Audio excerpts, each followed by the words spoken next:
இயேசுவில் அன்பிற்கினியவர்களே,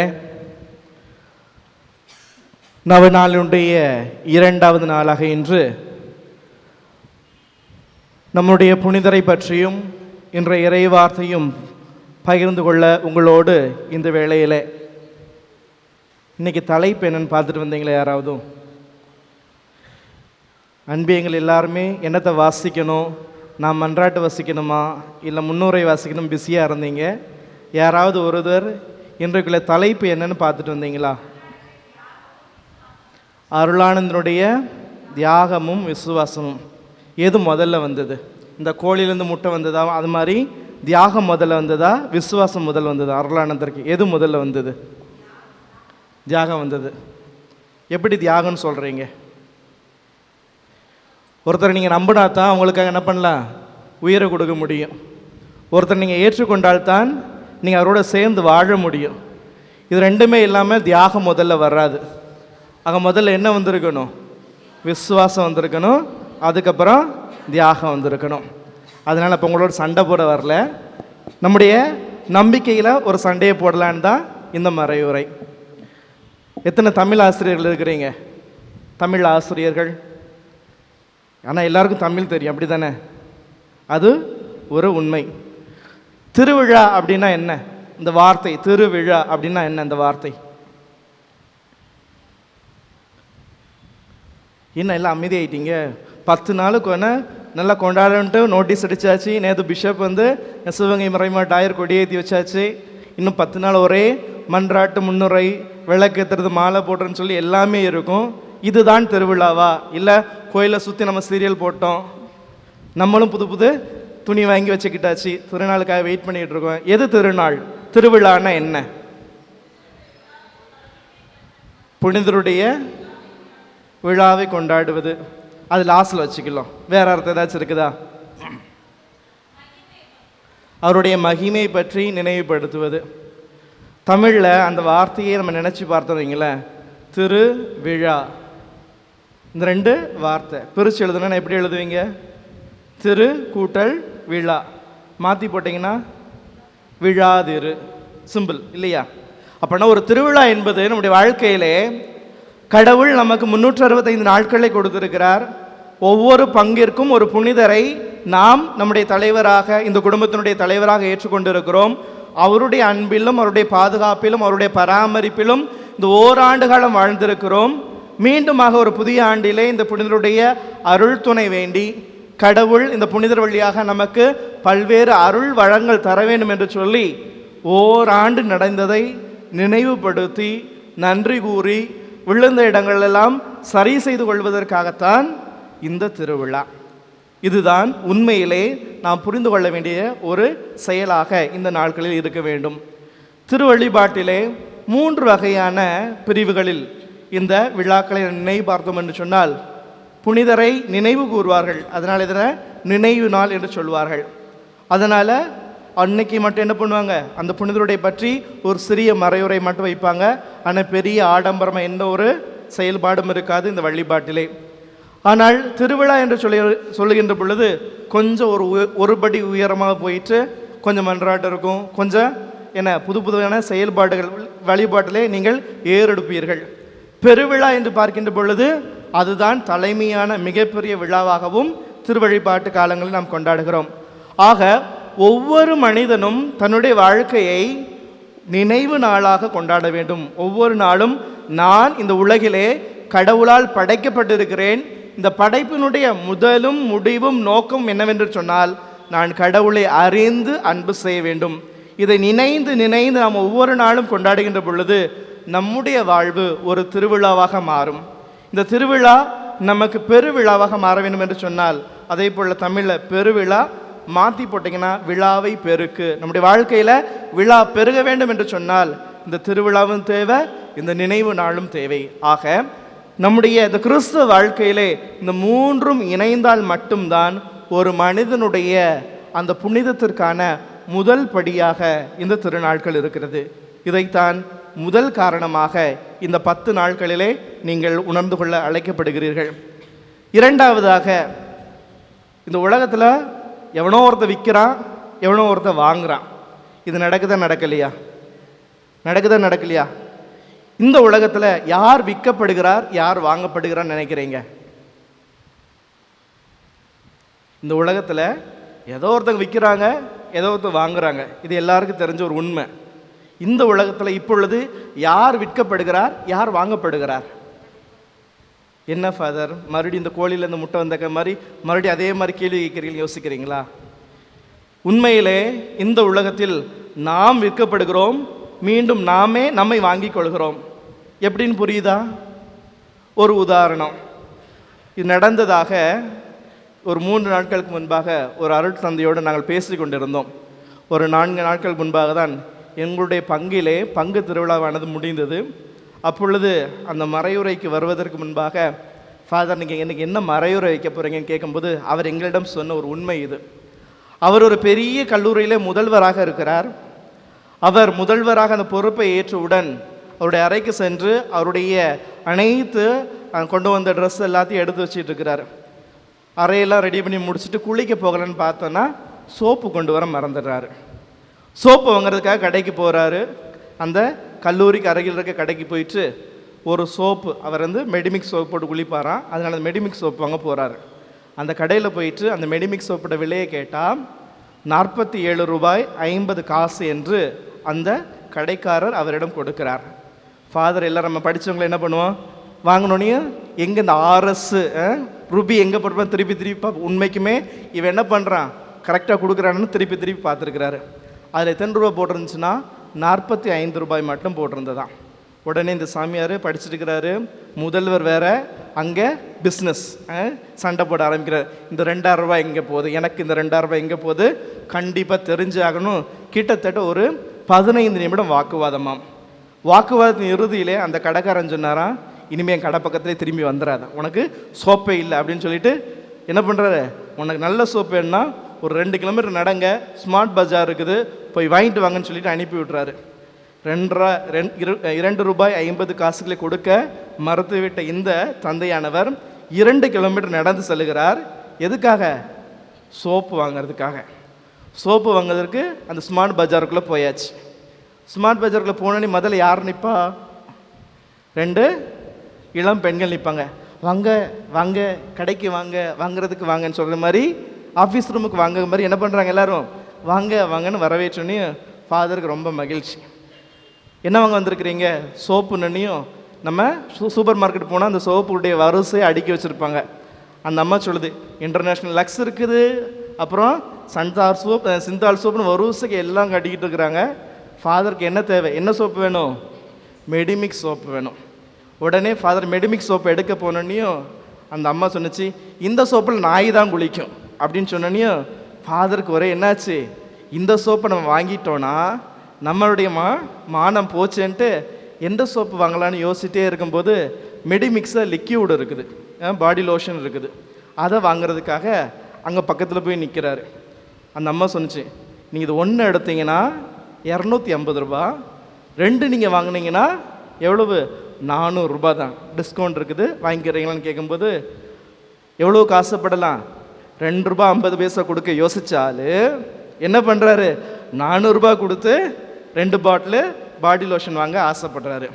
அப்படியே வாங்கிட்டு அவர் பில் கட்ட வரலான்னு பார்க்கும்போது 2வது ஒரு செயல் நடக்குது. என்ன நடக்குதுன்னா, அந்த லோஷனை வாங்கிட்டு பில்லிங் வர முன்னாடியே, ஃபாதர் நீங்கள் உங்கள் ஹேரில் ரொம்ப நல்லா இருக்குது, ஆனால் இந்த ஹேருக்கு நீங்கள் என்ன ஷாம்பு போடுறீங்கன்னு கேட்டோனையும், என்ன இந்த கிளினிக் ப்ளஸ் தான் போடுறீங்க?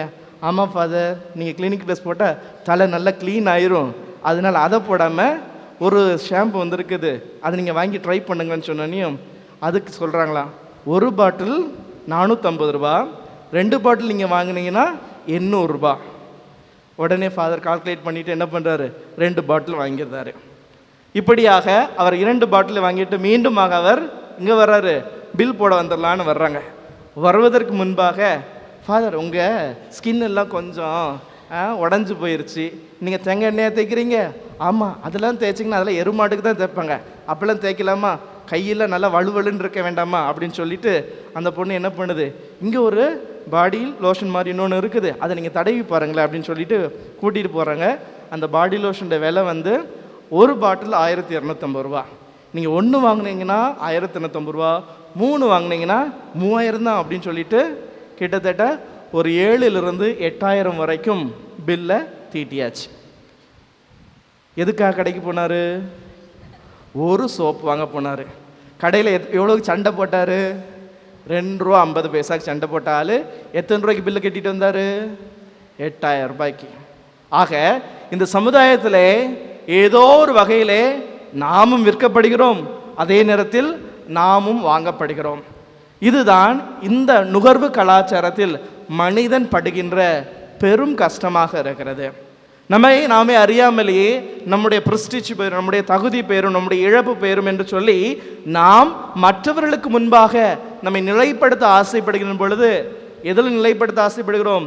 நம்முடைய காசு பணத்தில் தான் நம்முடைய செயல், நான் இப்படி இருக்கிறேன், நல்லவராக இருக்குன்னு சொல்லி அதை காட்ட ஆசைப்படுகிறோம். இறுதியிலே அங்கே நடந்தது என்ன? அந்த அம்மா உங்கள்கிட்ட விற்று தள்ளிட்டாங்க, நீங்களும் உங்களை விற்றுட்டீங்க, லாஸ்ட்டில் உங்களையும் நீங்கள் திருப்பி 8,000 கொடுத்து வாங்கிட்டு வந்துட்டீங்க. படித்தவர்கள் கூட இன்று மடையர்களாகின்ற நிலைமை இந்த உலகத்திலே நடந்து கொண்டு இருக்கிறது. இந்த சூழ்நிலையும் இன்றைய நாளுடைய வாசகங்களும் நமக்கு மிகுந்த அழைப்பை கொடுக்கிறது. என்ன அழைப்பு தெரியுமா? நற்செய்தியில் நம்ம வாசிக்க கேட்டோம். இயேசு இறுதியில் என்ன சொன்னார்? அக்கறைக்கு செல்வோம் வாருங்கள். இல்லையா? எப்படி கூப்பிடுறாரு? அக்கறைக்கு செல்வோம் வாருங்கள். தமிழில் 2 அக்கறை இருக்குது, கேள்விப்பட்டிருக்கிறீங்களா? ஆமாவா இல்லையா? சின்னரா போட்டால் கரை அப்படின்னு என்னது? அந்த ஓரம், கடலோரமான கடற்கரை. அக்கறை பெரியரா போட்டால் கேர்ஃபுல்லாக, அக்கறையோட. ஆக கடவுள் இந்த நாளிலே நம்மை ஒரு கரையிலிருந்து மறு கரைக்கு செல்ல வேண்டும் என்று சொன்னால், இந்த கரையிலிருந்து இங்கே அந்த கரைக்கு போனால் என்ன தேவை? நம்ம மனசில் ஒரு கேர்ஃபுல், ஒரு அக்கறையான வாழ்க்கை வேண்டும். நம்முடைய வாழ்க்கையானது இந்த உலகத்திலே, இந்த நுகர்வு கலாச்சாரத்திலே விற்கப்படுகின்ற வாழ்க்கையாக இருக்கிறது. நம்ம எல்லாருமே என்ன பண்ணுறோம்? ஒரு 50 பைசா இல்லைன்னா 1 ரூபா கூகுள் பேலேருந்து எங்கேயாச்சும் ட்ரான்ஸ்ஃபர் பண்ணிட்டோம், ஒரு டிரான்சாக்ஷன் பண்ணிட்டோம் அப்படின்னா உடனே ஃபோன் அடிப்போம், பேங்க்குக்கு அடிப்போம், அங்கே அடிப்போம், எல்லாம் பண்ணுவோம். லாஸ்ட் நம்மகிட்ட ஒருத்தர் 50 ரூபா ஏமாத்திட்டு போயிருந்தான். யார்கிட்ட போய் சொல்லுவீங்க? வீட்டில் தான் புலம்பி தள்ளுவோம். இந்த சீடர்களை போல அவங்க என்ன பண்ணுறாங்க? அலைகளை பார்க்கிறார்கள், சீற்றத்தை பார்க்கிறார்கள், என்ன பண்ணணும்னு தெரியாமலே புலம்பிட்டு இயேசுவிடம் நோக்கி ஓடுகிறார்கள். காரணம், அவரிடம் நம்பிக்கை குறைவு. இந்த சூழ்நிலையிலிருந்து இன்றைய வாசகத்திலிருந்தும் சரி, இன்றைய வாழ்க்கையிலிருந்தும் சரி, இந்த திருவிழா காலங்களிலே நமக்கு கொடுக்கப்பட்ட அந்த தலைப்பு என்னவென்று பார்த்தோம் என்று சொன்னால், அருளானந்தனுடைய நம்பிக்கையும் தியாகமும். இன்னைக்கு அருளானந்த நம்பிக்கை தியாகம் என்று பார்க்கின்ற பொழுது அப்படி என்னத்தை தான் தியாகம் பண்ணிட்டார் சொல்லுங்க பார்க்கலாம். என்னது தியாகம் பண்ணாரு? தன்னை உயிரையே கொடுத்துட்டாரு. இன்னைக்கு அல்லேலூயால பாடினாங்க. என்ன பண்ணார்? தம் ஒரே மகனையே இந்த உலகிற்கு பலியாக கொடுத்தார். அதுதான் வாசிச்சோம். அதான் அன்பு. அப்போனா உயிரை வாங்குறது அன்புன்னா, உயிரை கொடுக்கறது அன்பா, உயிரை வாங்குறது அன்பா? உங்களுக்கு தான் தெரியும். நீங்கள் எல்லாம் கணவர்கிட்ட கிட்ட என் பொண்டாட்டியை உயிரை வாங்கி தள்ளிடுறாங்க அப்படிம்பாங்க இல்லையா? அப்போனா உயிரை வாங்குவது அன்பா அல்லது உயிரை கொடுப்பது அன்பா? எது அன்பு? உயிரை கொடுப்பது தான் அன்பு. இந்த காலகட்டத்தில் இளைஞர்களுக்கு ரொம்ப டிஸ்டர்பன்ஸாக இருக்கும். நான் அடிக்கடி சொல்வேன், அன்பு என்பது மற்றவர்களை தொல்லை செய்வது அல்ல. உதாரணத்துக்கு இந்த மேரேஜ் ப்ரிப்பரேஷன் கிளாஸ்னு ஒன்று இருக்கும். திருமண முன் தயாரிப்புங்கிற ஒரு வகுப்பு இருக்கும். ஒரு முறை நான் அந்த வகுப்பு எடுத்துக்கொண்டு இருக்கும் பொழுது ஒரு ஆணிடம் கேட்டேன், லவ்னா என்ன ஃபாதர், என்னென்னு அந்த பையன்கிட்ட கேட்டேன். ஓகே, லவ்னா என்ன பிரதர் அப்படின்னு கேட்கும்போது அவர் சொன்னார், லவ்னா கொஞ்ச நேரம் தொல்லை இல்லாமல் இருக்கிறதா லவ் ஃபாதர் அப்படின்னாங்க. நாளைக்கு உனக்கு கல்யாணமேப்பா, அது இன்னொரு தொல்லை தான், பட் இருந்தாலும் வாழ்க்கையில் தேவையில்லை. தொல்லை இல்லாத வாழ்க்கை எது என்று நினைத்தாலும் தொல்லையோடு வாழ்வதுதான் வாழ்க்கை, ஆனால் தொலைந்து போகவில்லையே அது வரைக்கும் எனக்கு நல்லது என்று சொன்னான். புரிஞ்சதா? தொல்லையோடு இருந்தாலும் வாழ்க்கை தான், ஆனால் நான் தொலைஞ்சு போகலைல்ல அது வரைக்கும் நல்லது ஃபாதர் அப்படின்னா. நான் அவனுக்கு சொன்ன பொழுது, அன்பு என்பது உன்னுடைய அந்த இலக்கை அடையும் வரை உனக்கு என்னதான் கஷ்டம் வந்தாலும் சரி, என்னதான் துன்பம் வந்தாலும் சரி, உங்களுக்குள்ள எந்த எதிர்மறை கொள்கைகளும் எதிர்மறை நோக்கங்களும் எதிர்ப்புகளும் வந்தாலும் சரி, உன்னை மற்றவரிடத்தில் விட்டு கொடுக்காமல் இருப்பது தான் அன்பு. உன்னை மற்றவரிடத்தில் விட்டு கொடுக்காமல் இருப்பது தான் அன்பு. இந்த யூத் பசங்களை லவ் பண்ணுறேன் அப்படிம்பாங்க. நான் அடிக்கடி கேட்பேன், எவ்வளோ மணி நேரம் செல்லில் நீங்கள் மெசேஜ் பண்ணுறீங்க உங்கள் லவ்வருக்குன்னா? அது என்ன ஃபாதர், விடிய மெசேஜ் பண்ணுவோம், சில சார் தூங்கிட கூட செய்வோம் அப்படிம்பாங்க. நல்லது. ஆனால் காலையில் காலேஜுக்கு போனால் அங்கே தான் தூங்கிட்டு இருப்பாங்க. ஆக ஒரு அன்பு என்பது, ஒரு அன்பு செய்வது என்பது தன்னுடைய வாழ்க்கையிலே தன்னுடன் இணைந்து வாழ வருகிறவரும் சரி, நண்பராக இருந்தாலும் சரி, அவனுடைய இலக்கை அடைவதற்கு அந்த அன்பு உண்மையாக உதவி செய்தால் மட்டும்தான் அது அன்பாக மாறுமே தவிர, உன்னுடைய வாழ்க்கையிலே ஒரு அக்கறை இல்லாமல் உன்னுடைய வாழ்க்கை ஏதோ ஒரு ஏனோ தானமாக வாழ்வதற்கு உதவி செய்தால் அது அன்பல்ல, அது நட்பு அல்ல. அதைத்தான் இன்றைய அந்த அல்லேலூயாக்கு முன்ன பாடினது மிக அழகாக சொன்னது. கடவுள் இந்த உலகை அன்பு செய்தார், அந்த அன்பிற்கு ஈடாக தன் ஒரே மகனை கூட பலியாகுவதற்கு அவர் தயங்கவில்லை.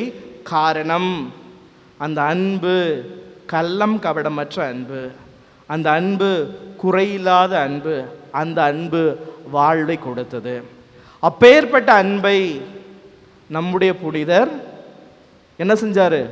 ஒரு நம்பிக்கையாக, ஒரு விசுவாசமாக, ஏதோ ஒரு தெரியாத மனிதனுக்கு தன் உயிரை ஒரு மனிதன் கொடுக்க துணிந்திருக்கிறான் என்று சொன்னால், அப்பேற்பட்ட அன்பு இந்த உலகத்திலும் நான் யாரிடமும் காண முடியாது என்று சொல்லி அவன், அதாவது நம் புனிதர் அன்பு செய்தார். அந்த அன்பினுடைய வெளிப்பாடாக வந்தது தான் அவருக்குள்ளாக அந்த நம்பிக்கை. நீங்கள் நேற்று நான் இன்னைக்கு நோட்டீஸை பார்த்தோன்னே என்னடா பேச போகிறேன்னு தெரியல யோசிச்சுட்டே வந்தேன். காரணம் என்னன்னு தெரியுமா? நேற்று யார் பூச வச்சா? பிஷப் பூச வச்சாங்க. 2 காரணம் சொன்னாங்க, ஞாபகம் இருக்கா? அவர் கொலை செய்வதற்கான 2 காரணங்களை சொன்னார். முதல்ல என்ன சொன்னாங்க? அந்த சமூகத்தில் நடந்த ஏற்றத்தை, எல்லாரும் கடவுளுடைய பிள்ளைகள், யார் ஏற்ற இறக்க இல்லை, எல்லாரும் சமம் என்பதை அவர் சுட்டி காட்டுவதற்காக அவர் போராடினார். அது ஒரு காரணம். 2வது ஒரு காரணம் சொன்னார். என்ன சொன்னாங்க? ஒருத்திக்கு ஒருவனா, ஒருவனுக்கு ஒருத்தியா? மறந்துட்டீங்க தானே அதுக்குள்ளேயும். நான் அதை பூசைக்கு வரல, இருந்தாலும் அடிக்கடி இந்த யூடியூப்பில் உங்கள் பங்குல நடக்கிறது பார்த்துக்கிட்டே இருப்பேன். அதனால் நேற்றுக்கு 2வது காரணம் என்ன சொன்னாங்க? இதுவும் ஒரு காரணமாக, அவருடைய வாழ்க்கைக்கு அந்த சவாலுக்கு ஒரு காரணமாக. இறுதியில் எங்கே கொண்டு போய் கொண்டாங்களாம்? எங்கே கொண்டாங்க? ஓரியூரில் அவர் தலை வெட்டப்பட்டது. ஆனால் எங்கே கைது செய்தார்கள்? ராமநாதபுரத்துலையா, ராம்நாட்லையா? எங்கே? ராமநாதபுரத்தில் அந்த மன்னன் கைது செய்து கொண்டு இருக்கிறான். மக்களுடைய எதிர்ப்பு தாங்க முடியாமல் தான் எங்கே பண்ணுறாங்க? ஓரியூரில் கொலை செய்கிறார்கள். ஆக ஒரு மனிதன் தன் உயிரை கொடுக்கின்ற அளவுக்கு ஒருவரை அன்பு செய்திருக்கிறார் என்று சொன்னால், அந்த அன்பு அவரிடம் கொண்டிருக்கிற அந்த விசுவாசத்தை காட்டியது. அந்த விசுவாசம்தான் தியாகத்துக்கு இட்டு சென்றது. அந்த விசுவாசம், அந்த அன்பு, இந்த 2ம் சேர்ந்து இன்று நீங்களும் நானும், புனித அருளானந்தருடைய நம்பிக்கையும் அவருடைய அந்த தியாகம் என்ன என்று நாம் பார்த்தோம் என்று சொன்னால், நீங்களும் நானும். அவர் இந்த மண்ணிற்கு வரவில்லை, அவர் இயேசுவை பற்றி அறிவிக்கவில்லை என்று சொன்னால் நீங்களும் நானும் இல்லை. அவர் இந்த மண்ணிற்கு வந்தார், இயேசுவை பற்றி அறிவித்தார், நாம் அனைவரும் கடவுளுடைய பிள்ளைகள் என்று சொன்னார். அந்த விசுவாசம் உங்களில் விதைக்கப்பட்டிருக்கிறது. அந்த விசுவாசத்தின் பலன் இன்று நீங்கள் கிறிஸ்தவர்கள்.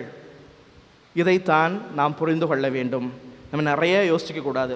அருளானந்தருடைய தியாகமும் நம்பிக்கையும் என்னன்னா, நீங்கள் என்ன சொல்லணும்? நாங்கள் தான் அருளானந்தருடைய தியாகமும் நம்பிக்கையும். நம்ம என்ன யோசிப்போம்?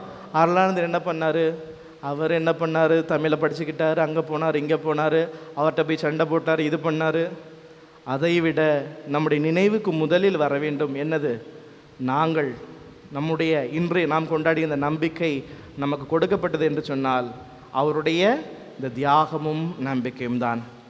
3வதாக, ஒரு டெய்லர் கடைக்கு போனீங்கன்னா, டெய்லர் கடையில் எதுக்கு மிக உயர்ந்த மதிப்பு இருக்கும்? எதுக்கு மிக உயர்ந்த மதிப்பு இருக்கும்? துணி இருக்குது, தையல் மிஷின் இருக்குது, சிஸ்டர் இருக்குது, ஊசி இருக்குது, ஊசி நூல் இருக்குது. எதுக்கு மிகுந்த மதிப்பு இருக்கும்? இவங்களுக்கு கட் பண்ணுற கத்தரிக்கோல் தான் மதிப்பு. மிஷினும் ஊசியும் நூலும். நல்லா பார்த்தீங்கன்னா டெய்லர்ஸில் என்ன பண்ணுவாங்கன்னா வேகமாக வெட்டுவாங்க. வெட்டிட்டு அந்த கத்தரிக்கோல் கிட்டத்தட்ட 2000-3000 இருக்கும், பொத்துன்னு துருக்கி போட்டுருவாங்க. ஆனால் ஊசியை மட்டும் பொறுமையாக எடுத்து பொறுமையாக வைப்பாங்க. ஊசி 1 ரூபா இல்லைன்னா 2 ரூபா தான். ஆமாவா இல்லையா? ஆனால் கத்தரிக்கோளுடைய விலை 2000-3000 இருக்கலாம். காரணம், கத்தரிக்கோலை வெட்டத்தான் செய்யும். கத்தரிக்கோல் என்ன பண்ணும்? வெட்டத்தான் செய்யும். எது தான் சேர்த்து வைக்கும்? ஊசி நூலும் தான் சேர்த்து வைக்கும். நம்முடைய வாழ்க்கையிலே நாம் நினைத்து பார்க்க வேண்டியது, ஒவ்வொரு திருப்பலியின் பொழுதும் நம்முடைய இந்த விசுவாசமும் பல்வேறு புனிதர் தியாகமும் இன்று நம்மை கடவுளோடு சேர்த்து வைக்கிறது. ஆனால் பல்வேறு காரணங்களினால், இந்த நுகர்வு கலாச்சாரத்தினால் நமக்குள்ளாக இருக்கிற ஏற்றத்தாழ்வுகளும், நமக்குள்ளாக இருக்கிற இந்த போட்டி பொறாமையும், நமக்குள்ளாக இருக்கிற இந்த அந்தஸ்து விதமான செயல்பாடுகளும் இந்த கிறிஸ்து வாழ்விலே வெட்டி கொண்டு தான் செல்கிறது. அதற்காகத்தான் இந்த திருநாள் கூட மீண்டும் நம்மை ஒரு குடும்பமாக இணைப்பதற்கு இந்த திருநாட்கள் பயன்படுகிறது. 4வதாக, நம்ம எல்லாம் எங்கே இருக்கோம்? நீங்கள் எல்லோரும் ஆலயத்துக்குள்ளே இருக்கிறீங்க, நாங்கள் மட்டும் ஹெவனில் இருக்கோம், அப்படி தானே? நம்ம எல்லோருமே ஆலயத்திற்குள்ளாக இருக்கிறோம், ஆனால் ஆண்டவனுக்குள்ளாக இல்லை. இது உண்மையா பொய்யா? இதைத்தான் அவர், நம் புனிதர், இன்று நமக்கு கொடுக்கின்ற அழைப்பு. நம் அனைவரும் ஆலயத்திற்குள்ளாக அமர்ந்திருக்கிறோம், ஆலயத்திற்குள்ளாக வருகிறோம், ஆலயத்திற்குள்ளாக பல்வேறு செயல்பாடுகள் செய்கிறோம், ஆலயத்தினுடைய வழிபாட்டிலே பல்வேறு வகையிலே நாம் பங்கெடுக்க ஆசைப்படுகிறோம். ஆனால் ஆண்டவருக்குள்ளாக ஒரு நாளும் நாம் உள்ளே வருவதற்கு முன்னெடுப்பது கிடையாது. காரணம் என்னவென்று சொன்னால், ஒரு முறை இந்த கூத்தாடி பார்த்துருக்குறீங்களா? தெருவில் நின்று அவன் கொட்டை அடிச்சுட்டு இருப்பான், 2 கம்பு இருக்கும், அந்த கம்பியில் அவன் நடந்து போயிட்டு வருவான். அந்த காலத்துலலாம் அது இருந்தது, இப்போதைக்கு பிள்ளைங்களுக்கு தெரியுமான்னு தெரியலை. இந்த கூத்தாடியை பார்த்து ஒருத்தன் சொன்னான்னா, உனக்கு என்னப்பா, நீ வந்து ஆடுற, உன் குழந்தைய தூக்கிட்டு போவ, காரணம் உன் குழந்தை கீழே போட்டுற மாட்ட, ஏன்னா அது உன்னோட குழந்தை அப்படின்னு சொல்லிட்டு பேசிகிட்டு இருக்கும் பொழுது இந்த கூத்தாடிக்கு ஒரு டென்ஷன் ஆகி போச்சு. அவன் என்ன பண்ணுறான், அடுத்த நாள் எல்லாரையும் கூப்பிட்றான், நாளைக்கு எல்லோரும் வாங்க, எங்கே நம்ம ஊரில் இருக்கிற 2 மலை இருக்குது, அங்கே அந்த 2 மலைக்கு இடையில வந்து நின்னுங்கன்னு சொல்லிட்டு கூட்டிகிட்டு போயிட்டான். எல்லாரும் போய் பார்க்குறாங்க, இவன் ஒரு சாகசம்தான் பண்ண போகிறானோ அப்படின்ட்டு யோசித்து பார்க்குறாங்க. பார்க்கின்ற பொழுது அவன் என்ன பண்ணான், நேராக மலை உச்சியில் ஏறிட்டு 2 மலைக்கு இடையில கம்பியை கட்டிடுதான், அந்த கயிறை கட்டிடுதான்.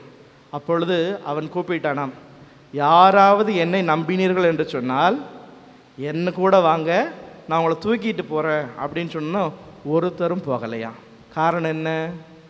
நம்ம நின்று பார்த்துக்கிட்டு கைத்தட்டி சிரிப்போமே தவிர, காசு போடுவோமே தவிர அவங்க கூட சேர்ந்து போக மாட்டோம்.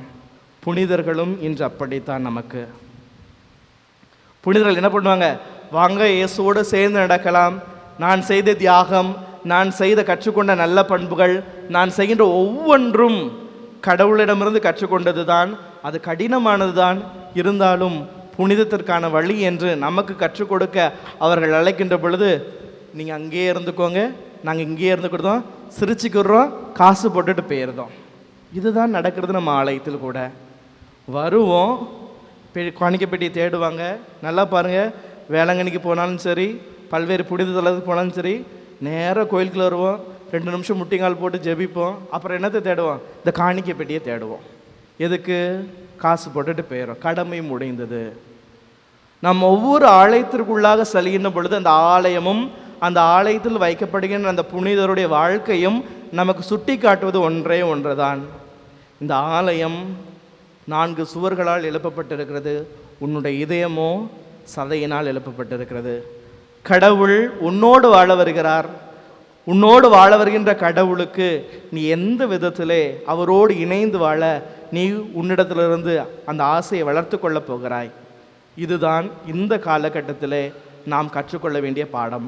ஆக இந்த 4 செயல்கள் இன்றைய நாளிலே நாம் சிந்திக்க வேண்டியது, அக்கறைக்கு செல்ல, அக்கறையோடு செல்ல நாம் இயேசுவோடு இருக்கிறோமா?